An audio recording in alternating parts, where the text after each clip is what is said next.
Знаеш ли, че има игри, които провокират детето да говори, а има такива, които са мълчаливи?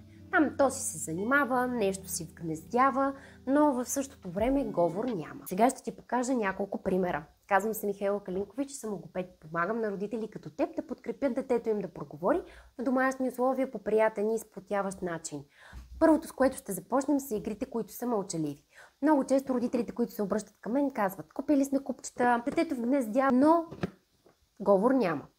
Пъзелите също. Много често родителите купуваме пъзели на децата, но отново виждаме, че детето тогава се сглобява пъзела и не говори. По същия начин е рисуването, по същия начин е работата с пластелини. Това обаче е хубаво занимание, но не е достатъчно, за да провокираме детето да говори. Представи си сега голям балон. Тези игри, които провокират към разговор, те първо, че са силно емоционални, те са с поканата нещо да кажем, за да се случи нещо. Тоест, слагаме прасенците тук. Какво казваме, когато бутаме прасето долу? Бам! Не падна.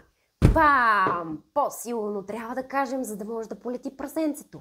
Естествено, че може да използвате и други думи. Прасе е сложна дума, но гух, гух, гух. Рътът ще липсва в началото, когато детенцето на годинка, 2 или 3 няма да се появи. Но може да казва гух, гух.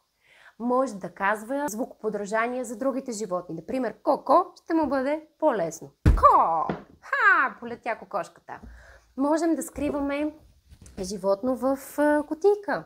Ето тази кутийка, която е за вгнездяване, има друго предназначение в момента. Вътре се е скрило едно животно. Можем да надникнем и да го повикаме. Ела, ела, ела! Туто! Кой се показа? Подобни игри, разбира се, спрямо интересите на детето, разбира се, спрямо нивото на езиково развитие на детето, провокират това детенце да отговори без натрапчевото кажи и повтори.